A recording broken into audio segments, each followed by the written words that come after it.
Autumn came to Coldwater with a thin veil of red dust that clung to every window pane and every breath a person took. The morning sun had barely risen above the roofs of the general store when Talia Reed pushed open the swinging door of Crowley's Diner, the only place left in town that hadn't yet turned her away.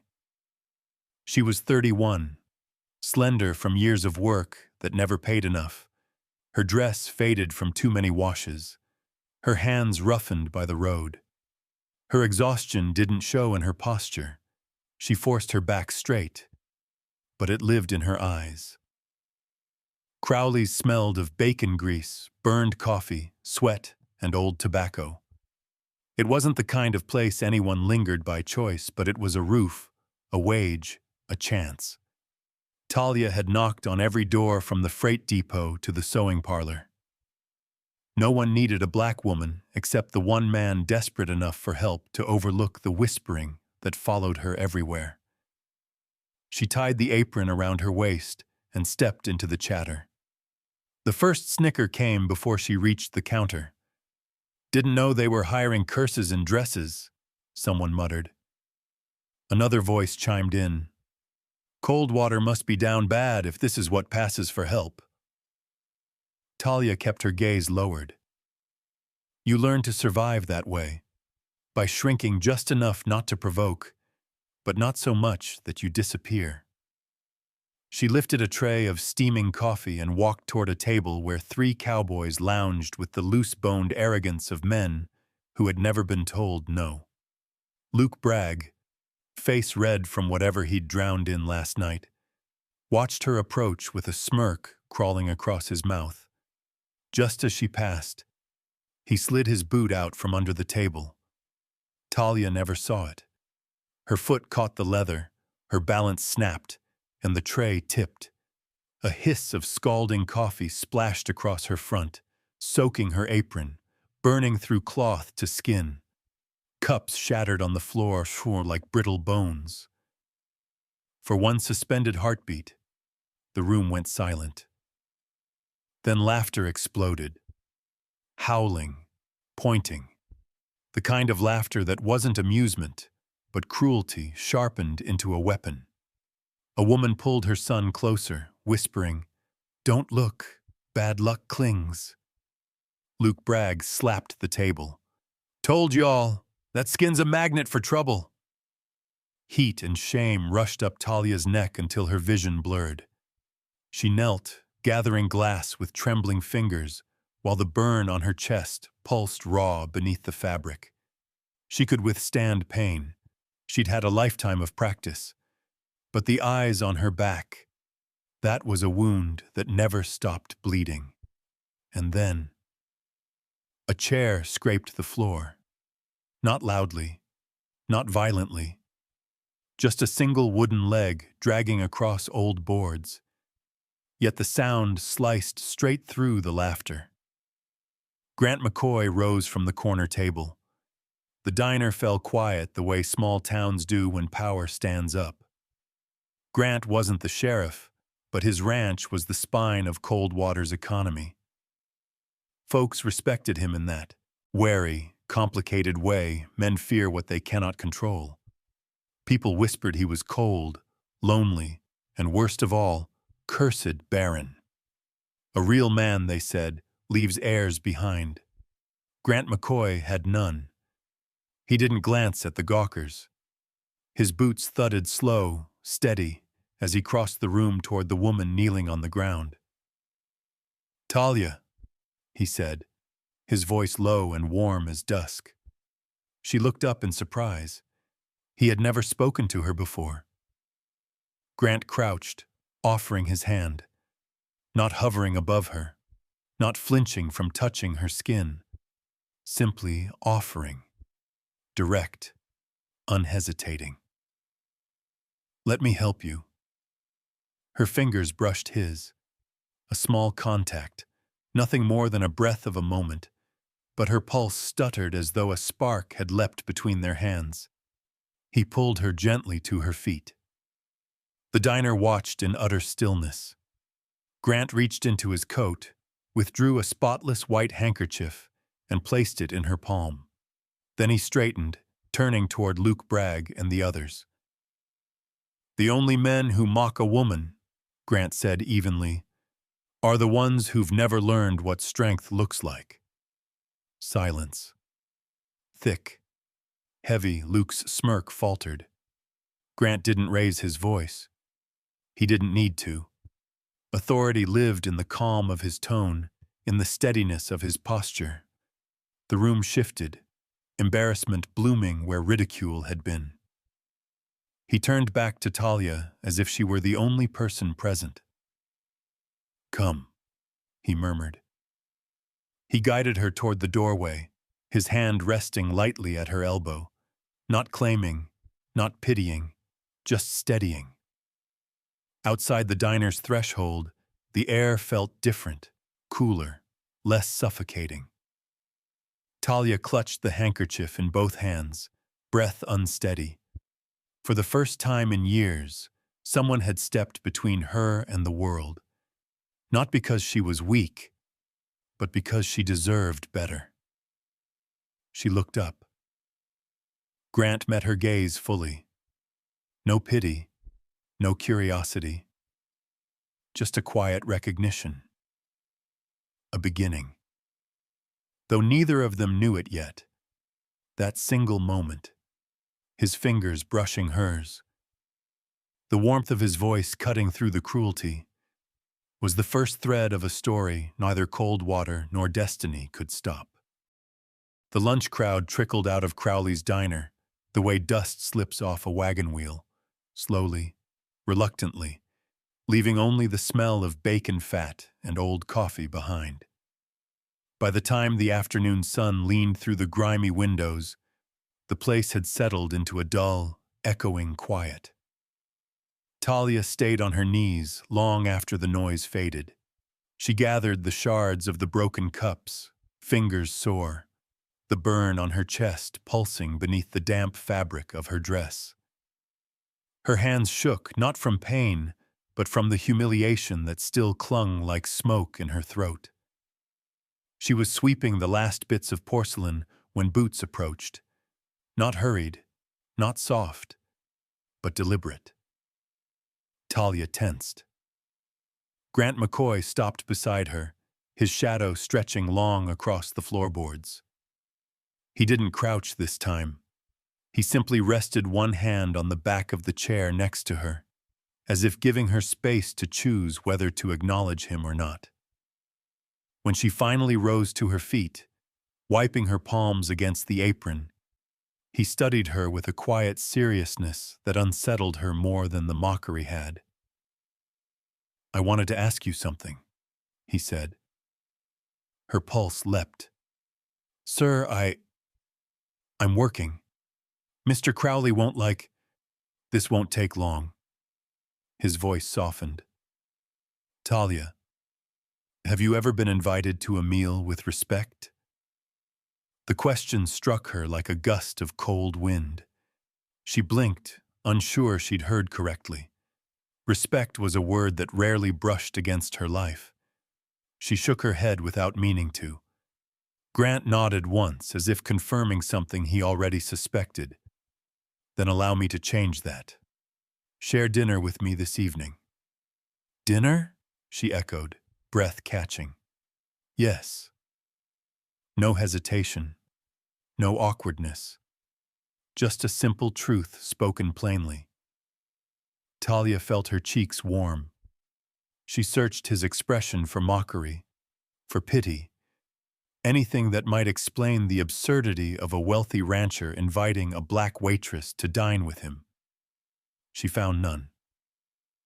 "I suppose," she murmured, eyes lowered, "if you truly wish it." "I do," he said quietly. The sun dipped behind the roofs of Coldwater when she stepped into Hollow Ridge Cafe, one of the few places in town that didn't reek of spilled beer.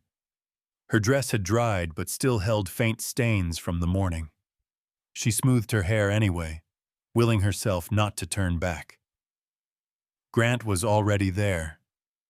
He stood when he saw her, pulling out her chair with a politeness so unexpected it nearly unbalanced her more than Luke Bragg's boot had. "Thank you for coming," he said. His voice carried a fatigue that didn't belong to a powerful man. A loneliness, maybe. The server brought 2 plates of supper, thin slices of ham, boiled potatoes, and a pot of dark, bitter coffee. Simple, cheap fare.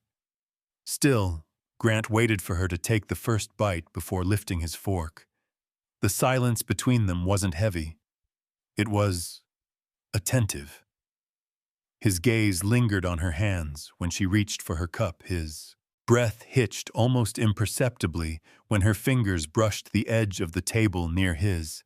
Every small movement felt like a ripple on still water. Eventually, he set his fork down, folding his hands. "You heard what they said this morning," he began. About me. About you." Talia's jaw tightened. "I hear things like that everywhere. But it doesn't mean it doesn't hurt." Her gaze flickered upward, surprised he would name it. Grant exhaled, a breath that seemed to come from a place deeper than his lungs. "When I was a boy, a fever nearly took me. The doctor saved my life but left me different. They've called me Barren since I was 12. A man who can't leave a legacy is a man half-made, some say." A humorless smile touched his lips. Women turned away as soon as they learned. Matchmakers stopped sending names. There was no self-pity in his tone, only fact, a wound spoken plainly. Talia felt something inside her shift. "I know what it is to be looked at like you're wrong just for existing," she said softly. "Since I was 6, they said I carried misfortune, a shadow, a bad omen." She didn't realize her hands had clenched until Grant's gaze drifted toward her fingers, the tension in them. "Then we've both lived outside the circle," he murmured. For the first time, she met his eyes fully. Something passed between them. Recognition, maybe. A shared truth neither had ever spoken aloud. The server refilled their cups. Grant lifted his mug, holding it toward her in the dim light. "To new beginnings," he said. Her hand trembled as she raised her own. Their mugs clicked, just a soft tap of ceramic, but the sound traveled through her like a vow, delicate and unexpected, a gesture small enough to be overlooked. But for 2 people the world had always pushed aside, it felt like the start of something fragile, something dangerous, something quietly extraordinary. The sky above Coldwater had already bruised into evening when Grant escorted Talia to the edge of the porch. The lantern hanging outside the cafe flickered in the wind, casting a pale glow that fell across his face, half shadow, half resolve. They stood there, neither quite ready to part.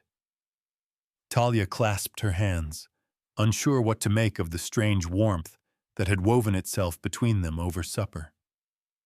Grant seemed equally unsettled, though he hid it beneath the controlled stillness of a man used to commanding silence rather than sharing it.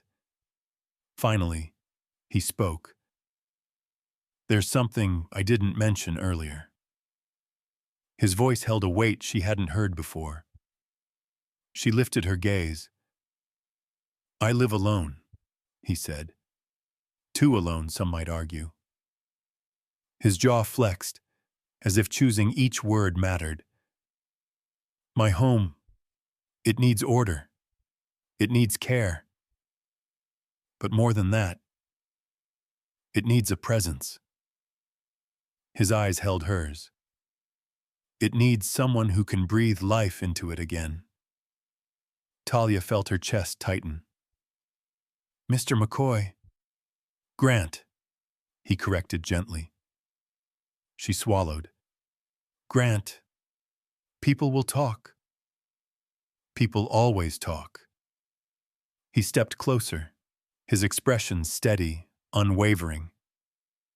Talia, all my life has been shaped by what others whisper. Their words haven't fed me, warmed me, or kept me company.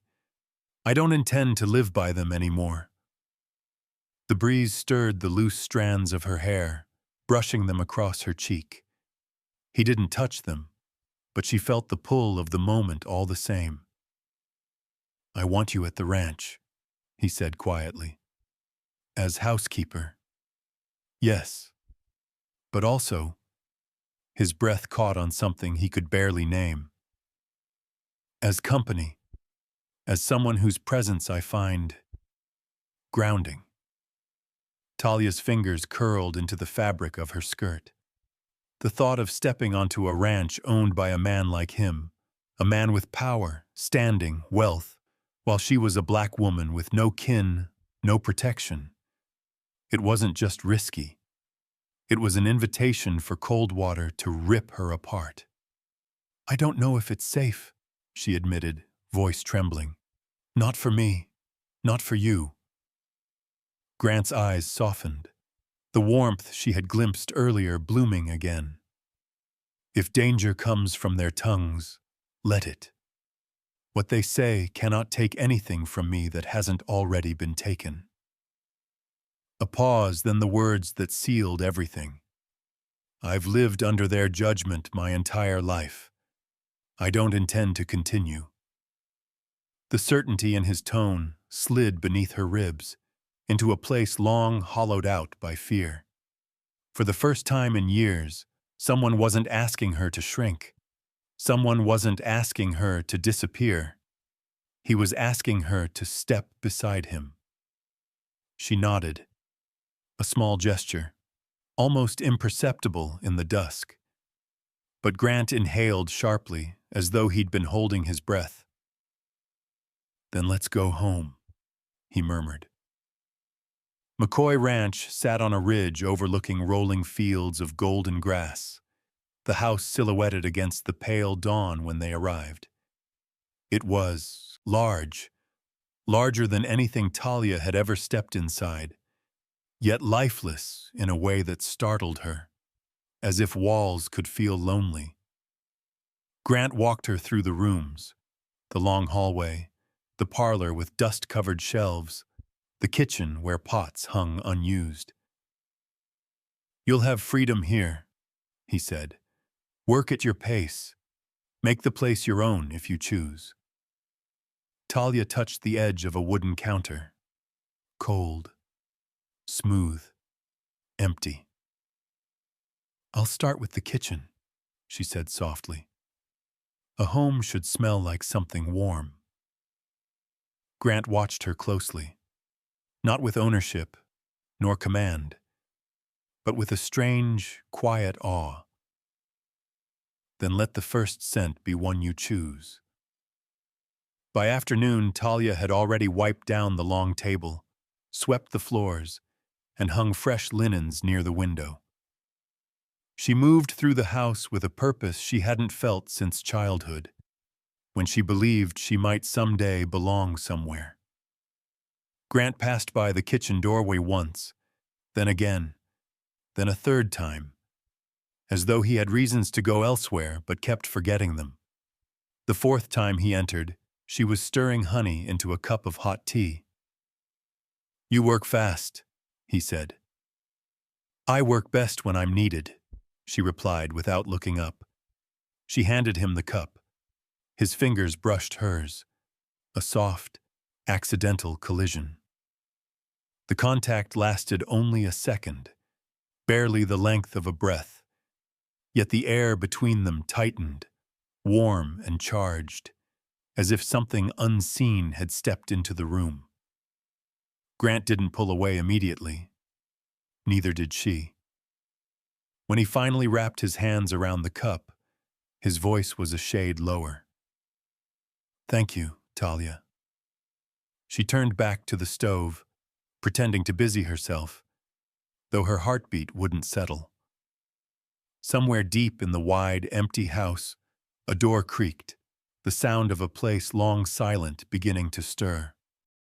Night settled over McCoy Ranch, with the kind of stillness that made every sound seem louder than it should be. The wind had quieted. The horses in the stable had gone still, and the lamps in the hallway had burned down to their last soft glow. In a house that had known loneliness for too long, even silence felt like a presence. At the far end of the upstairs hallway, behind a narrow wooden door, Talia Reed finally allowed herself a sliver of peace. The bathroom was small, barely enough space for a basin, a stool, and a tub with enamel chipped at the edges. But it was private. It was hers, if only for a few precious minutes. She lit the oil lamp, its warm flame pulling soft shadows across the walls, and poured warm water from the kettle she had heated in the kitchen. Steam rose, lifting the day's exhaustion from her shoulders as she loosened the ties of her dress and stepped into the tub. Water slipped over her skin, washing away dust, sweat, and the remnants of humiliation she still carried from years of surviving. She leaned her head back, closed her eyes, and then, softly, instinctively, she began to hum. It was a lullaby her mother had sung on humid nights in the deep South. Low, tender, carrying the ache of memory and the promise of comfort. Talia hadn't sung it in years, but tonight, in the quiet dark, it surfaced without permission. Her voice filled the small room, quiet but full enough to reach the hallway beyond the cracked door. Downstairs, Grant McCoy lay awake in his bed, staring at the ceiling beams. Sleep eluded him, not from discomfort, but from a restless pull he couldn't name. He had lived alone for so long that silence was his companion, but tonight it pressed on him like something unfamiliar. A cough threatened in his chest. Grant swung his legs over the side of the bed, shrugged into his robe, and stepped into the hallway for a glass of water. He reached the staircase. Then he heard it. A voice. Soft. Fragile. Beautiful in a way that made him go still as a struck branch.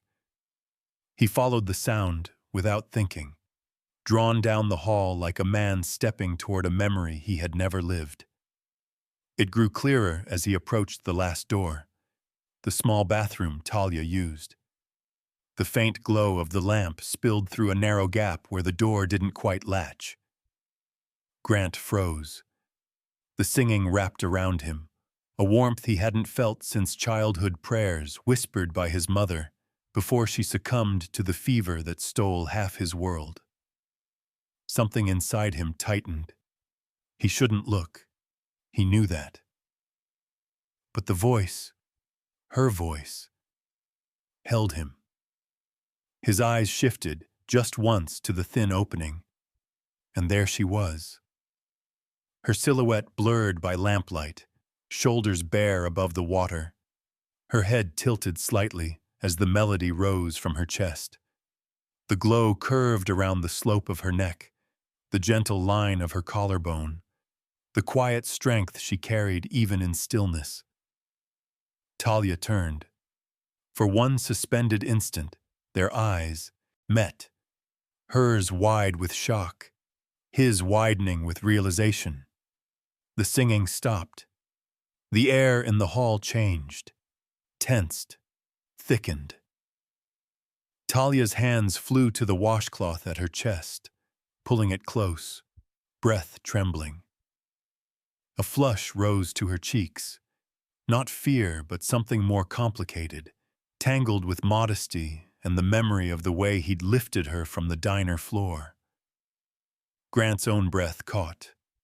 He stepped back at once, his voice rough.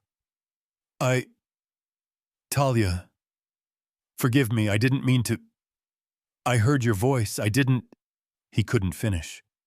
He turned away so quickly the floorboards creaked beneath his boots. His stride was firm, but his hands shook where she couldn't see. The image of her, softened by lamplight, vulnerable yet breathtaking in her quiet humanity, lodged itself behind his ribs like a secret he had no right to hold. Neither of them slept. Talia lay on her narrow bed wrapped in blankets, her heart racing with humiliation, and yet, beneath it, a faint tremor she didn't understand. Not fear, not disgust. Something warmer, unsteady. She pressed a hand to her chest, remembering the way Grant's expression had shifted. Not lust, not ridicule, but a stunned reverence, as if he'd seen more of her than he was prepared to. Grant, in his own room, sat at the edge of the mattress long after the lamp burned down. He rubbed his palms over his face, trying to chase away the echo of her song, the image he shouldn't have witnessed. He felt guilt, shame, and underneath it, something more dangerous. A longing he had never allowed himself to feel. A longing he feared could undo the careful walls he'd built around his life. Between them, in the quiet dark of McCoy Ranch, something fragile had awakened, unspoken, trembling, undeniable. Morning sunlight spilled quietly across the hallway, but it did nothing to cut through the thick silence that had settled over McCoy Ranch. It was the kind of silence that didn't merely fill a space. It pressed against it, shaping the air, shaping the way two people moved around one another. Talia rose earlier than usual, hoping to finish her chores before Grant came downstairs. She cleaned the hearth, fetched water, set bread to warm in the oven. All without humming, without letting her footstep linger too long near any doorway he might pass through. Grant descended the stairs a little after sunrise. He paused at the foot of the staircase when he saw her in the kitchen, her back straight, her hair tied tightly, a posture that said she was trying to build a wall out of every gesture she made. "Good morning," he said quietly. She nodded without turning fully toward him. "Breakfast is ready." Not a tremor in her voice, but something inside it had hardened. Grant clasped his hands behind his back, his breath visibly tightening in his chest. He wanted to speak, to apologize again, to explain. But the moment stretched thin, and Talia kept her eyes on the stove as if the cast iron pan held the only safety in the world. They ate in silence, not the comfortable kind, the kind that tastes of unsaid things. Forks scraped plates. The ticking clock on the wall felt too loud. Outside, a horse neighed, and even that sound seemed intrusive in the heavy stillness between them. Grant set down his fork first, his appetite non-existent. "Talia," he began. "About last night." Her shoulders tensed. She didn't lift her gaze. "It's all right, sir." "It isn't," he replied softly. She inhaled a slow, uncertain breath. "You don't need to worry yourself." Then she said it, the thing that sliced straight through him. "I know what my body looks like to others." Her voice trembled despite her effort to steady it. "I know I ain't something to look at. You don't need to feel guilty for seeing something unfortunate." The words were soft, but they broke something open inside him. Grant's head snapped up, his expression stunned, almost pained. "Talia, no." His voice held a rawness she'd never heard before. That's not what happened." She finally looked at him. For a moment, her eyes, usually steady, strong, held a flicker of old wounds. Wounds he recognized, because he carried some of his own. He pushed his chair back, slowly, deliberately, as if any sudden movement might frighten her. He didn't stand. He didn't reach for her. Instead, he leaned forward, forearms resting lightly on the table, closing the distance without breaching it. "Talia," he said, barely above a whisper. "You're beautiful." She blinked. The word struck her like a physical blow. "No one's ever said that to me," she murmured, almost as if she feared the air might reject it. Grant swallowed, hard. Then they were blind. His eyes didn't wander, didn't stray over her body with hunger or entitlement. They held her the way a man holds the truth, with reverence, with quiet certainty, with a trembling he couldn't quite hide. "Last night," he continued, voice thick, "I wasn't looking at something pitiful. I was looking at someone who—" He faltered, exhaled. "Someone who made me forget my own breath." Heat rose to Talia's cheeks, not the sting of humiliation this time, but something softer, something frightening in its gentleness. "I didn't mean to see what I saw," he went on. "But I won't lie to you. It wasn't disgust. It was—" He hesitated. "Confusion, reverence, and yes, desire. The kind I didn't expect to feel again." Her lips parted, but no words came out. The room seemed to shrink around them, the air thickening with a quiet tension neither dared to touch. Grant shifted his chair closer, not enough to invade, only enough that the space between them became a breath, a heartbeat. He didn't reach for her. His hands stayed on the table, palms open, offering without asking. "Talia," he murmured, "I'm sorry if I made you feel ashamed. I never wanted that." Her eyes glistened. She blinked quickly, as if embarrassed by the tears threatening to fall. But one escaped anyway, slipping quietly down her cheek. Grant's fingers twitched, instinctively wanting to wipe it away, but he restrained himself. The restraint said more than touch could have. She breathed in, shaky and real. "Thank you," she whispered, "for saying that." Their eyes held, far too long for propriety, too long for safety. A fragile bridge forming in silence. No hands touched, no skin brushed. Yet the space between them felt electric, warm, waiting, alive with something neither of them had the courage to name. In that narrow distance, a seed of longing rooted itself, quiet, trembling, inevitable. Night had fallen over Coldwater with a strange, heavy quiet, as if the whole town held its breath. At McCoy Ranch, lanterns near the barn still burned low, swaying gently in the midnight wind. Somewhere far off, a coyote cried, lonely and thin. Grant McCoy had just returned from the town gathering, where whiskey flowed too freely and men boasted louder than they felt. He had drunk more than usual, just enough to soften the edges of his restraint, but not enough to blur his mind. If anything, the liquor made every thought sharper, stripping away the last defenses he'd spent years building. By the time he climbed the stairs, his pulse was thudding not from drink, but from something he'd been fighting since the night he saw Talia standing in candlelight, vulnerable yet unbroken. He stopped outside her door. His hand hovered above the wood. A breath, a hesitation, a surrender.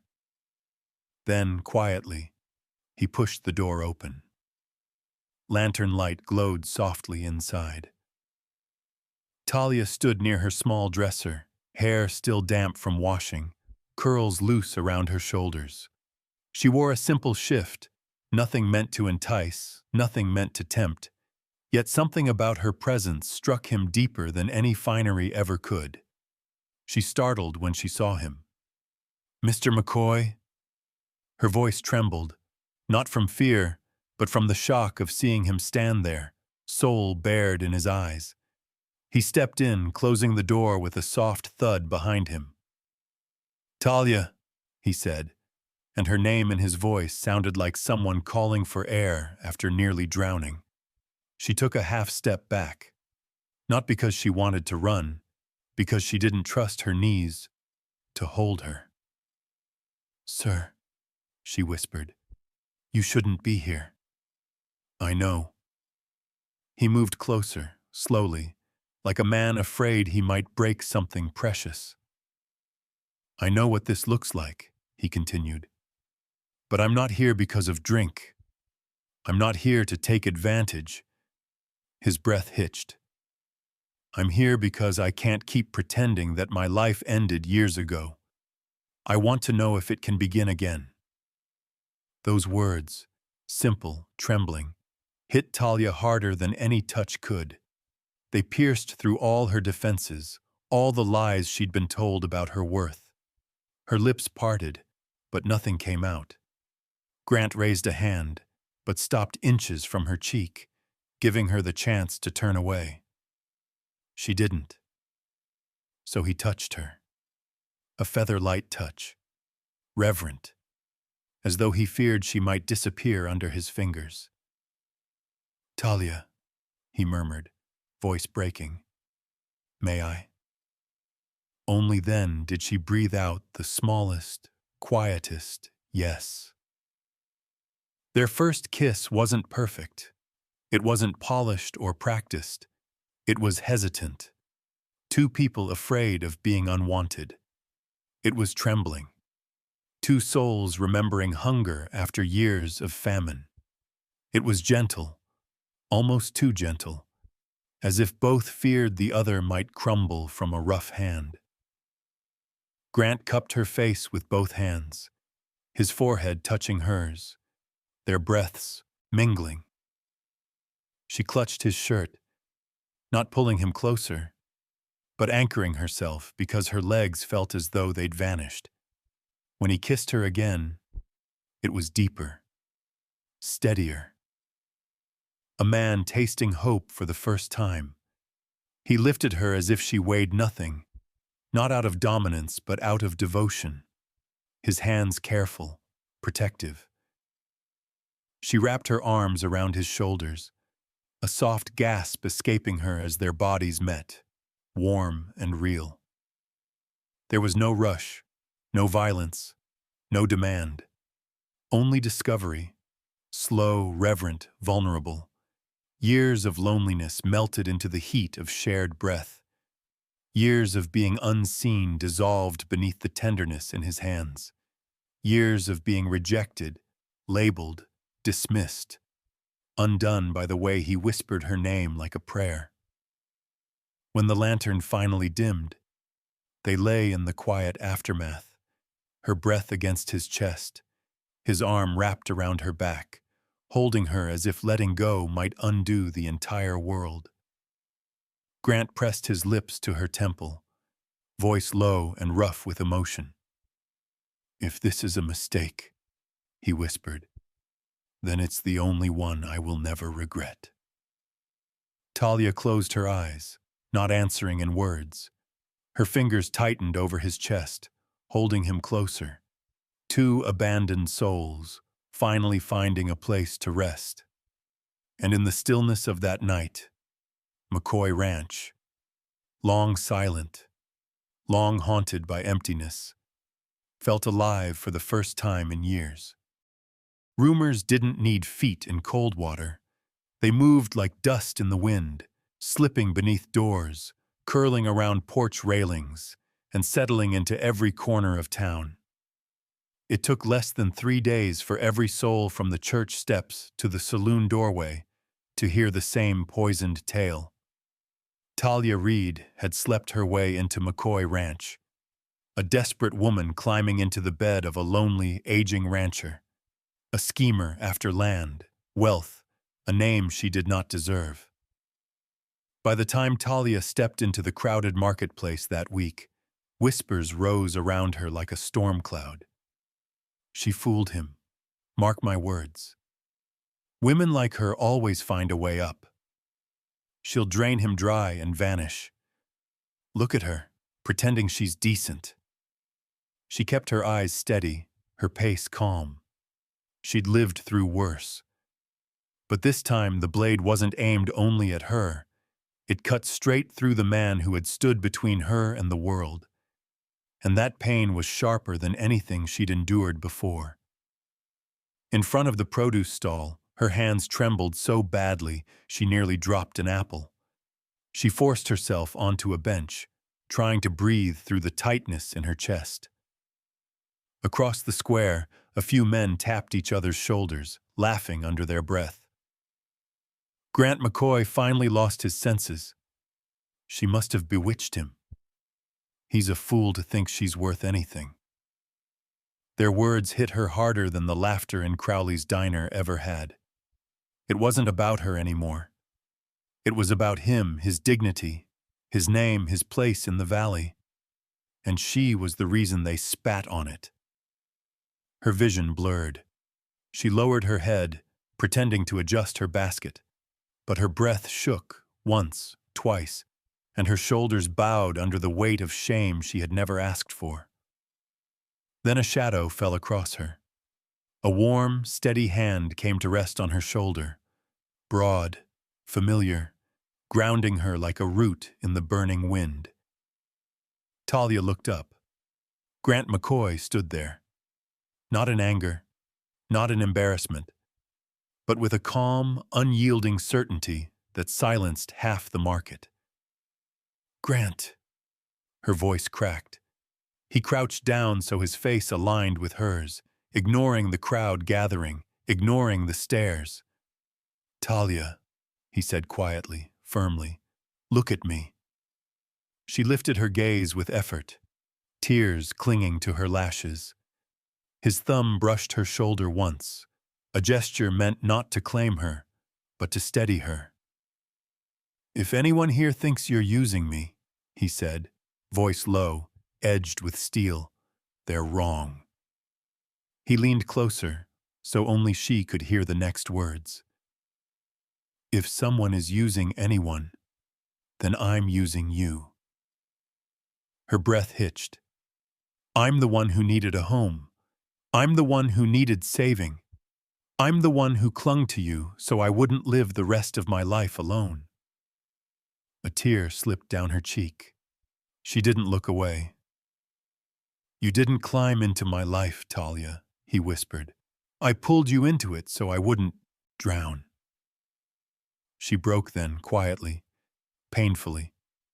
Not sobbing, not wailing, just tears slipping, uncontrollable, as she lowered her forehead briefly to his shoulder. Around them, the marketplace fell into an uneasy hush.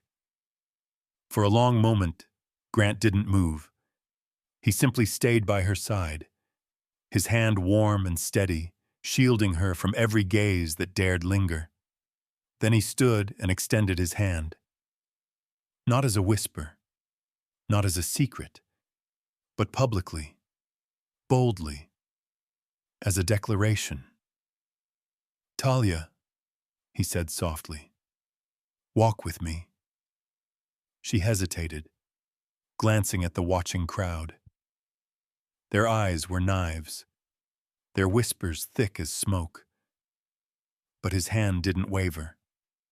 Slowly, almost trembling, she placed her hand in his. Grant closed his fingers around hers, firm and gentle, and turned toward Main Street, guiding her beside him. Gasps rippled through the market. A few men muttered. A few women exchanged scandalized looks, but no one stepped in front of them. Grant McCoy had just announced his allegiance, not with words, but with a touch witnessed by an entire town. As they walked past the storefronts, hand in hand, Talia felt every stare, every word, every judgment burn the air around them. But for the first time, she did not face it alone. There, in Grant's unwavering grip, was a kind of oath. "I choose you, against them, against fear, against the entire town. And that quiet courage, more than any rumor, was what the town of Coldwater would remember. The announcement struck Coldwater like a bullet ricocheting off a church bell. Grant McCoy intended to marry Talia Reed, not keep her in the ranch house, not hire her, not hide her in a shadow of convenience. Marry her. The town reacted like someone had thrown kerosene on gossip and lit a match. What kind of man weds a woman like her? He's lost his mind, absolutely lost it. She ain't fit to be Mrs. McCoy. Just wait. She'll bleed him dry. By the end of the week, the church pews, saloon bar, and even the post office formed a chorus of outrage. No blessing, no warm wishes, no quiet goodwill. Only curiosity sharpened into cruelty. And so on a crisp morning beneath pewter clouds, the small wooden chapel near the edge of town filled until the floorboards groaned under the weight of bodies. People elbowed each other for a better look, whispering as though they were lining up to see a spectacle rather than a union. Some came out of spite, some out of fascination, some because misery was easier to swallow when served with someone else's humiliation. Pastor Whitcomb stood at the altar, wringing his hands nervously. He had married dozens of couples in his 30 years, but never under this kind of heat. Grant stood beside him, tall and rigid in a dark suit. He had shaved that morning, combed his hair, straightened his tie with the care of a man preparing for battle. He ignored the muttering behind him. Poor man. Foolish man. He'll regret this. Grant's jaw didn't move once. But when the chapel door creaked open, his breath did. Talia stepped inside. She wore a simple cream dress, a dress sewn in 3 nights by a widow who believed every woman deserved at least one garment made with kindness. The hem brushed her ankles. Her hair was braided neatly and tied low. No veil, no jewels. Only her trembling hands holding a small cluster of wildflowers. The whispers ignited instantly. White dress? She's mocking tradition. She don't belong here. What a shameful sight. But Talia didn't look at any of them. Her eyes sought one person. Only one. Grant. The moment he saw her, the noise fell away. Or perhaps he chose not to hear it. His expression softened, not with pity, not with hesitation, but with something stronger, sturdier. Recognition. A man seeing the person he had already chosen long before the ceremony began. He took one step forward, and then another, meeting her halfway down the aisle. It wasn't proper. It wasn't traditional. It wasn't what anyone in the church expected. And somehow, that made the silence sharper. He extended his arm. Talia, he said softly, come stand with me. Her fingers slipped into the crook of his elbow, tentative at first, then steady. Together, they walked to the altar, while dozens of eyes trailed them like judgment sharpened into arrows. Pastor Whitcomb cleared his throat, voice shaky. We gather today to a snicker, a hissed whisper, a muffled laugh at the back row. Talia's shoulders stiffened. Grant's hand slid over hers and squeezed once. She steadied. The vows were said in air cut with cruelty. Grant's voice remained firm. Talia's voice wavered, then strengthened near the end, as though her courage rose with every word. No applause followed the pastor's declaration. No cheers. No congratulations. Only an uncomfortable shifting, the scrape of boots, the hiss of breath drawn through teeth. Grant threaded his fingers through hers. Ready? He murmured. Talia nodded, even though her heart pounded so fiercely she could barely breathe. He guided her down the aisle, past sneers and cold stares, past lips curled with mockery. But he didn't quicken his pace. He walked slowly, deliberately, forcing every onlooker to witness each step. Outside, wind rushed across the chapel courtyard, scattering dry leaves at their feet. Talia exhaled shakily, tears stinging her eyes.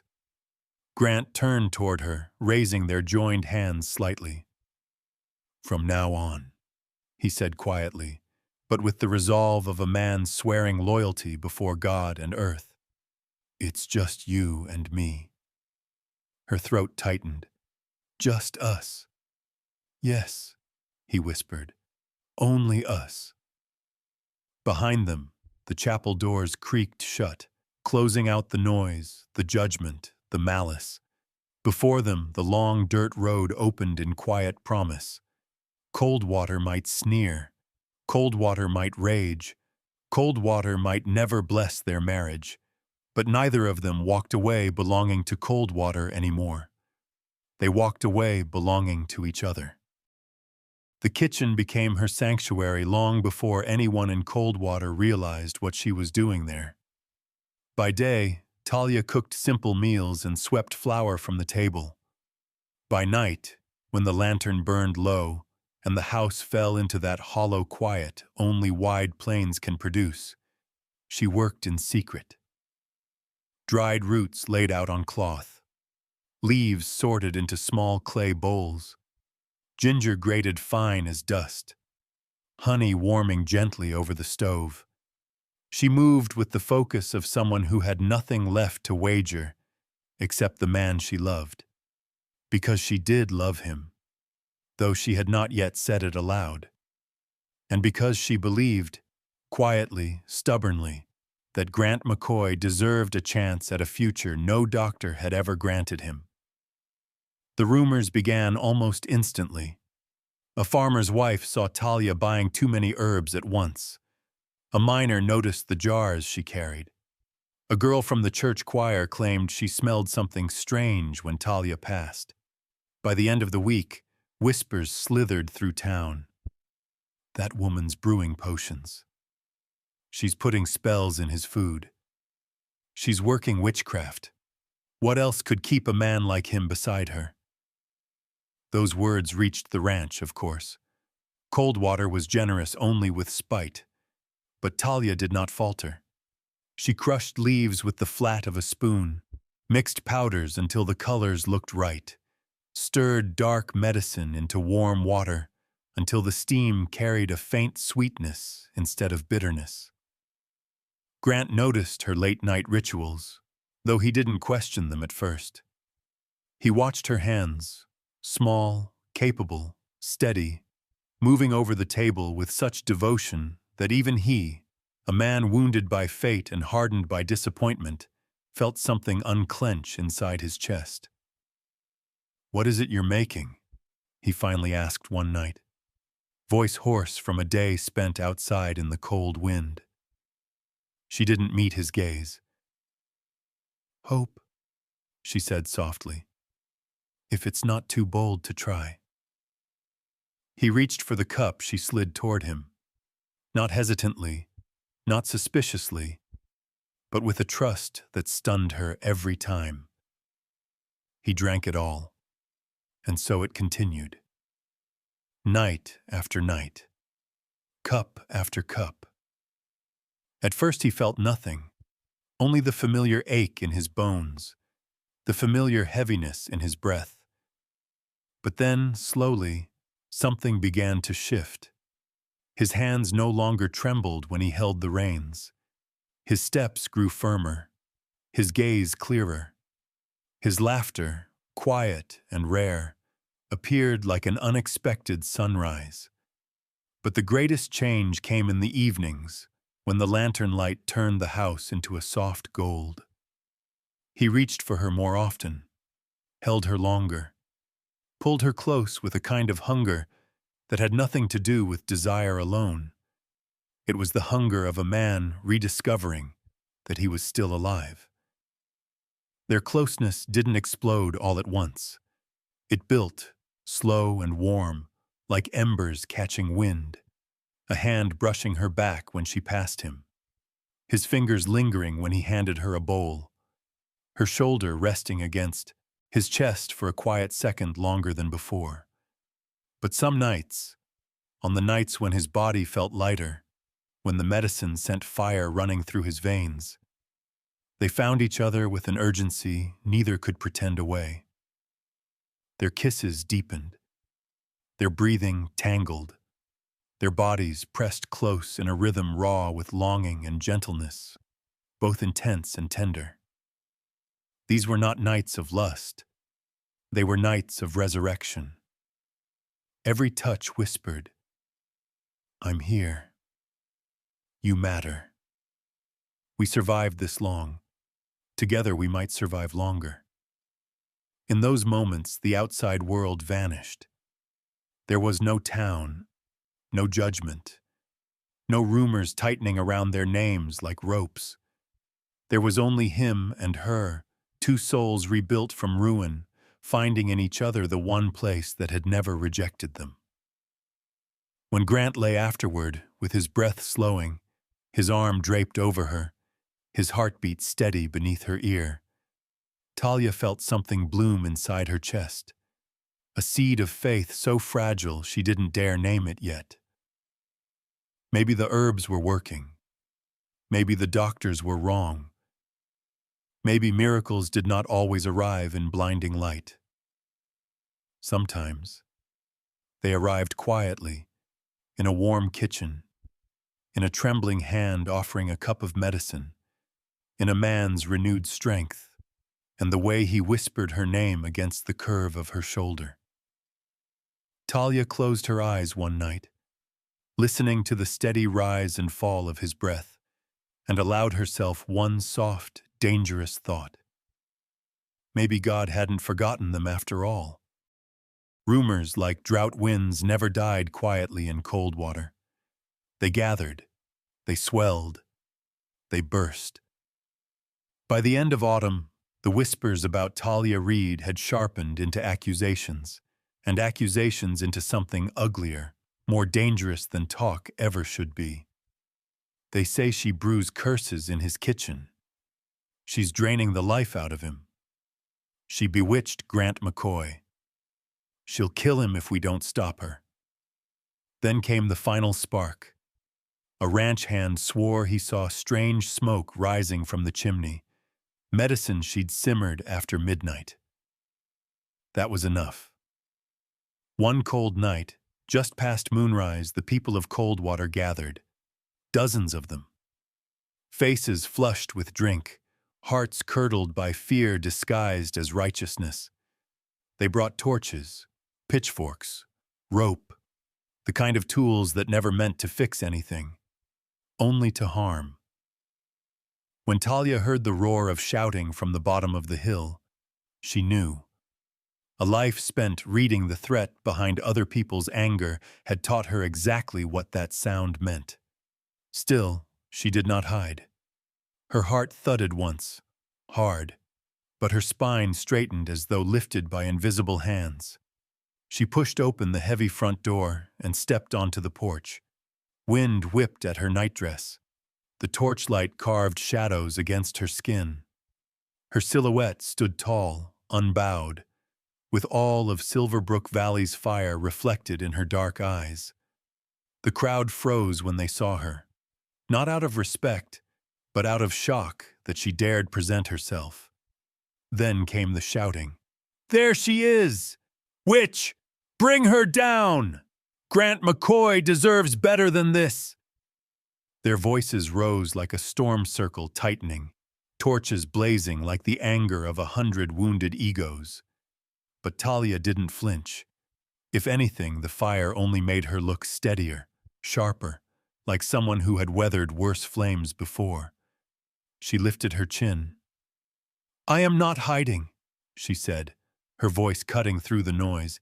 "If you have something to accuse me of, speak it to my face." The crowd faltered at her boldness. Men shifted feet. Women glanced at each other. A few angry souls pushed forward. But before anyone could answer, a heavy, steady footstep sounded behind her. Grant McCoy emerged onto the porch, not the half-broken man they remembered, not the quiet rancher fading into his own loneliness. He stood tall, jaw rigid, shoulders broad beneath his coat, eyes burning with a cold steel that made the closest torches gutter. He moved to stand beside Talia, not in front of her, not shielding her like a possession, beside her, as an equal.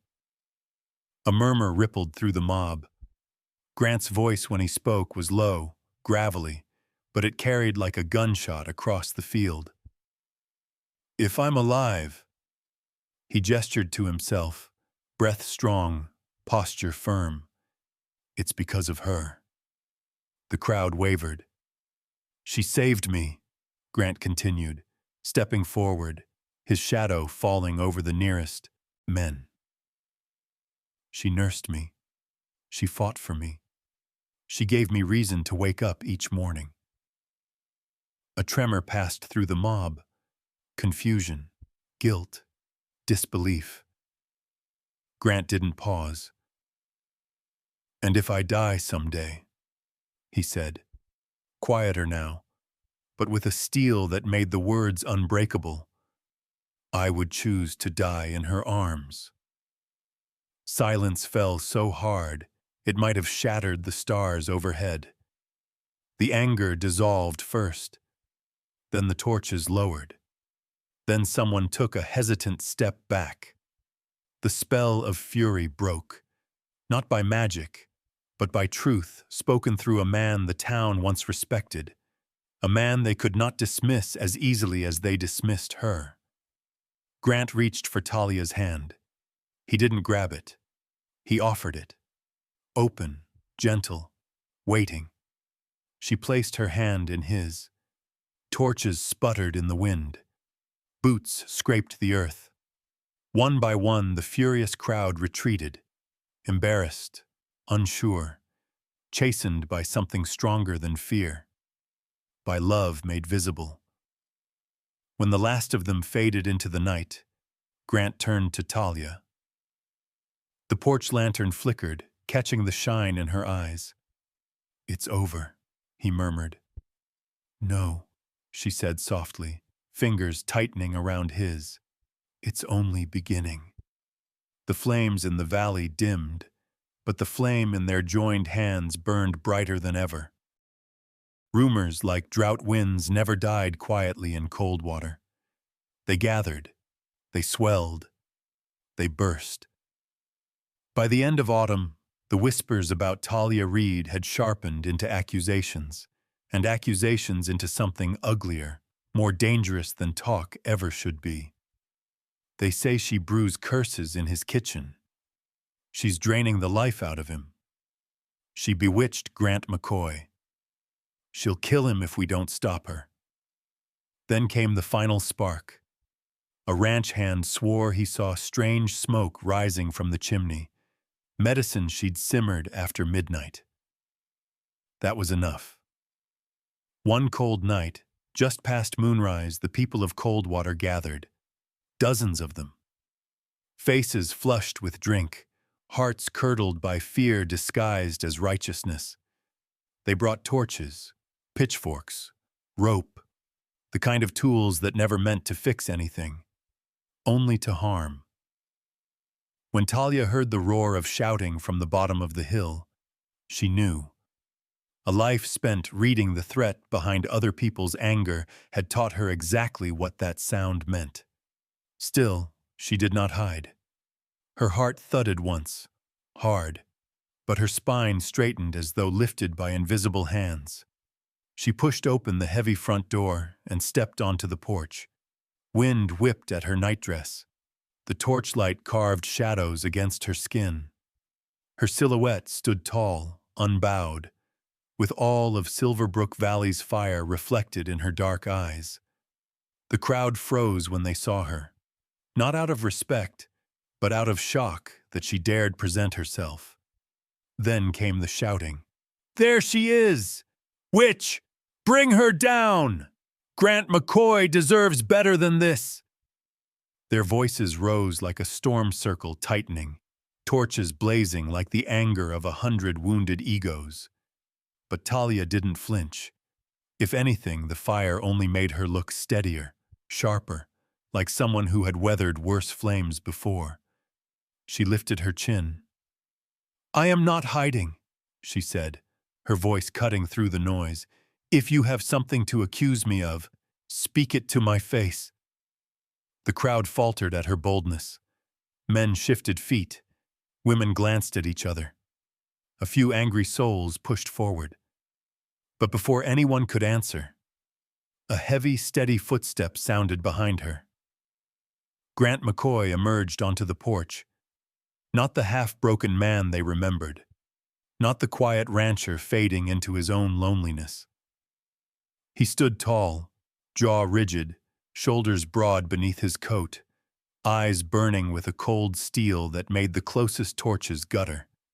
He moved to stand beside Talia, not in front of her, not shielding her like a possession, beside her, as an equal. A murmur rippled through the mob. Grant's voice when he spoke was low, gravelly, but it carried like a gunshot across the field. "If I'm alive," he gestured to himself, breath strong, posture firm, "it's because of her." The crowd wavered. "She saved me," Grant continued, stepping forward, his shadow falling over the nearest men. "She nursed me. She fought for me. She gave me reason to wake up each morning." A tremor passed through the mob. Confusion, guilt, disbelief. Grant didn't pause. "And if I die someday," he said, quieter now, but with a steel that made the words unbreakable, "I would choose to die in her arms." Silence fell so hard, it might have shattered the stars overhead. The anger dissolved first, then the torches lowered. Then someone took a hesitant step back. The spell of fury broke, not by magic, but by truth spoken through a man the town once respected, a man they could not dismiss as easily as they dismissed her.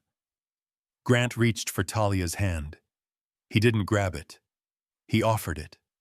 Open, gentle, waiting. She placed her hand in his. Torches sputtered in the wind. Boots scraped the earth.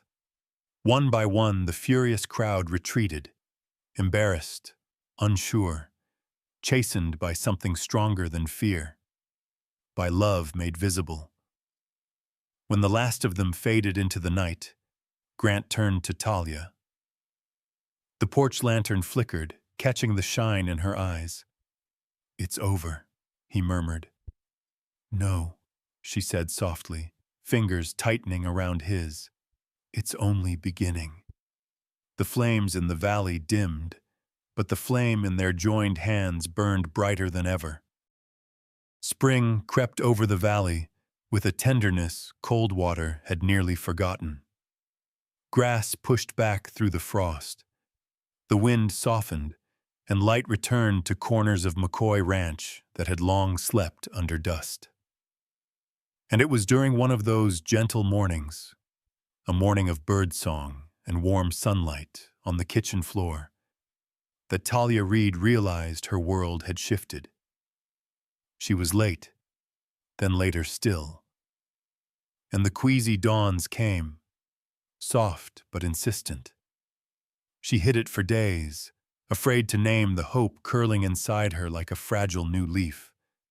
But one evening, while tidying the sitting room, she paused with a hand pressed to her abdomen, her breath catching in a way that was not fear but revelation.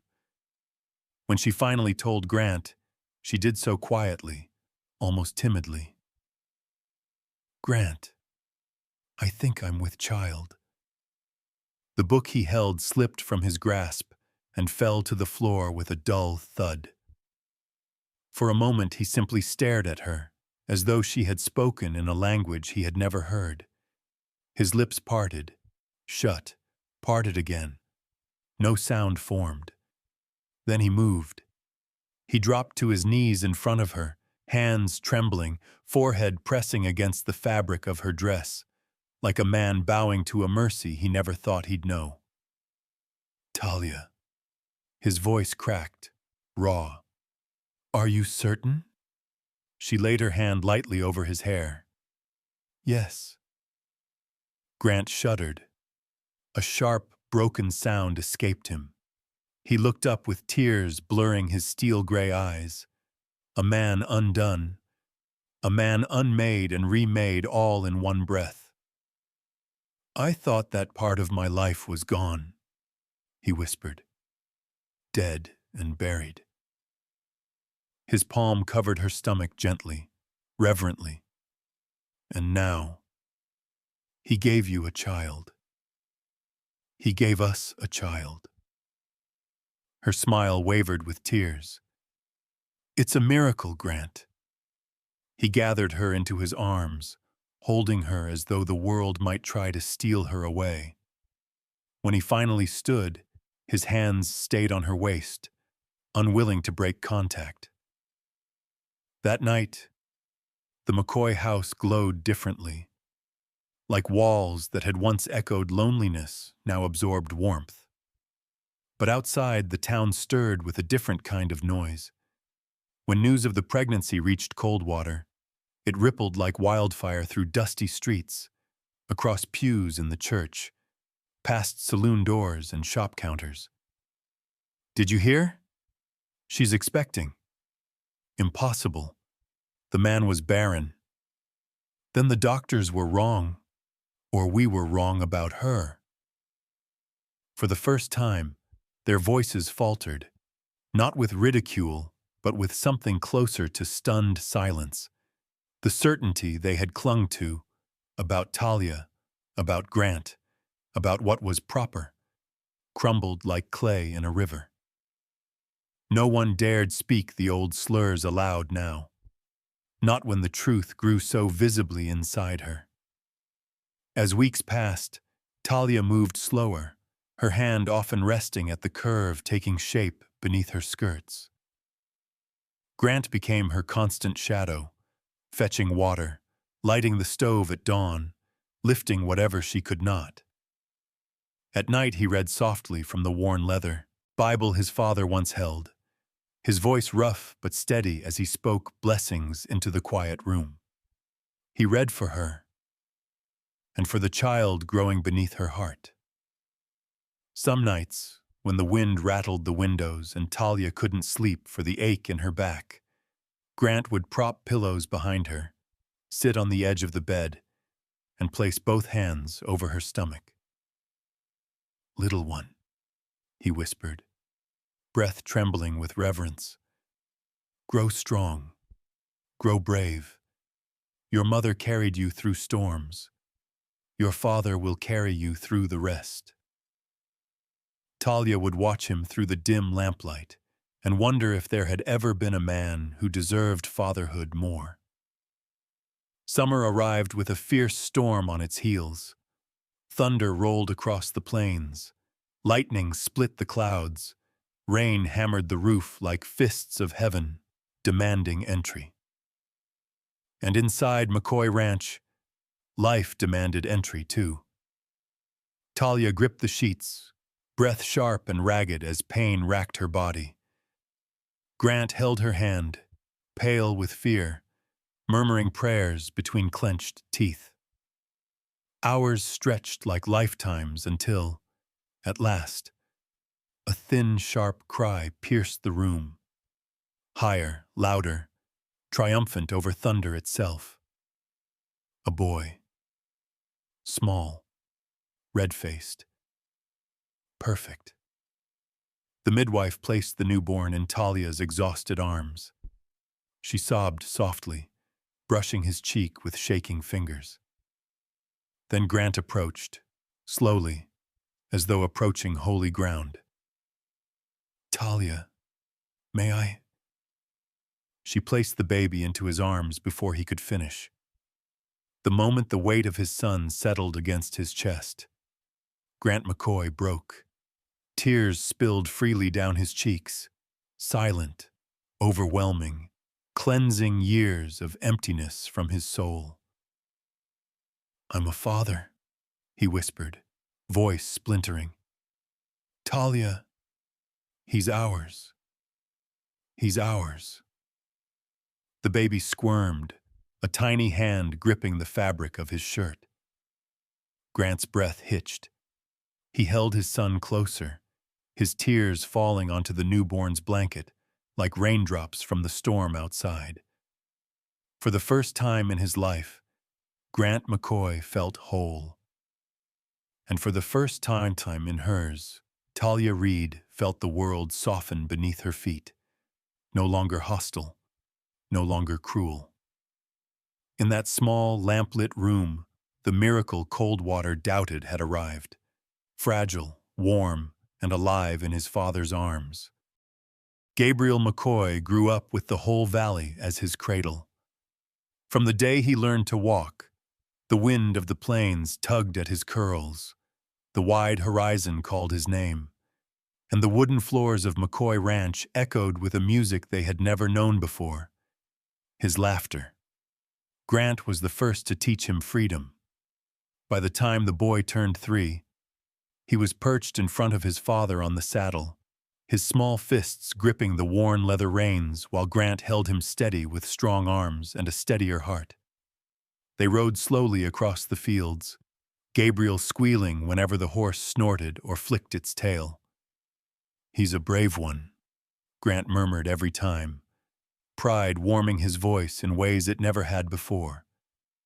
Talia watched from the porch with a hand pressed against her chest, that familiar bloom of wonder still catching her breath.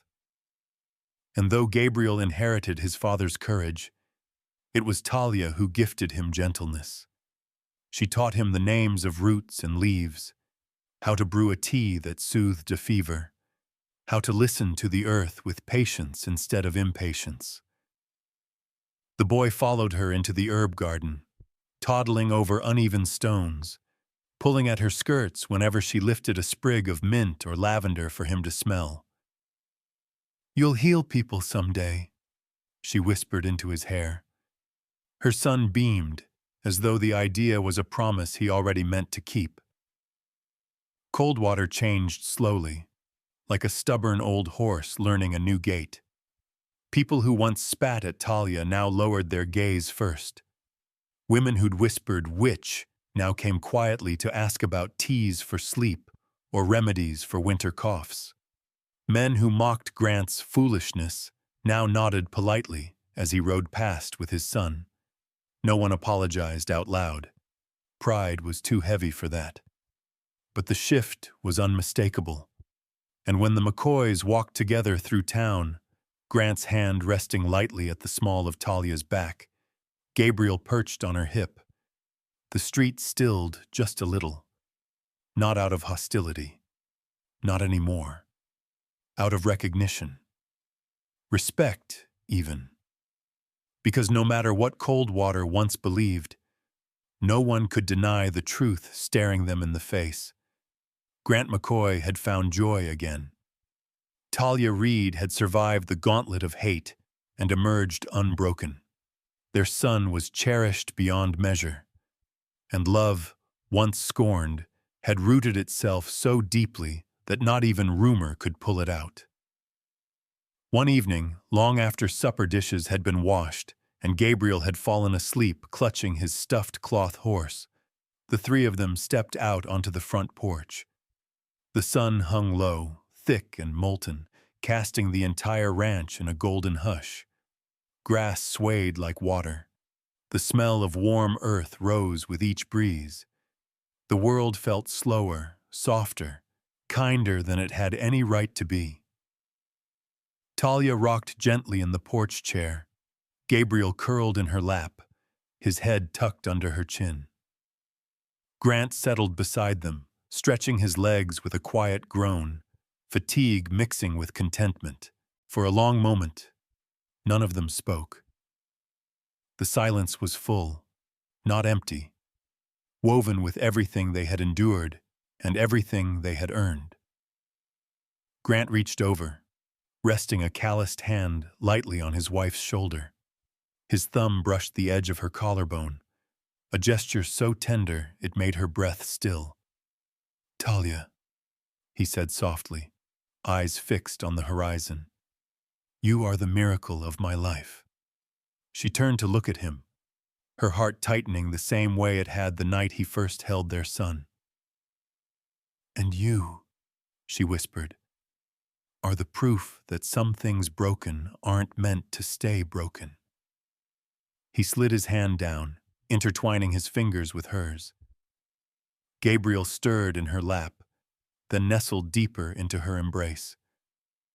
The sun dipped further, setting fire to the sky with shades of amber and rose. The wind swept across the field in a long, low sigh. Somewhere far off, a lone horse whinnied. Grant leaned over and pressed a kiss to Talia's temple. She closed her eyes, letting the warmth settle deep. This porch, this child, this man, was the life she once never dared imagine. And as the last light of day kissed the hills, the truth settled over the ranch like a benediction. Hearts once abandoned can build a home stronger than any rumor, stronger than fear, stronger than the world that once tried to break them. The wind carried the quiet forward. The house held it close, and the family on the porch lived it every single day, a love hard-earned and therefore unshakable.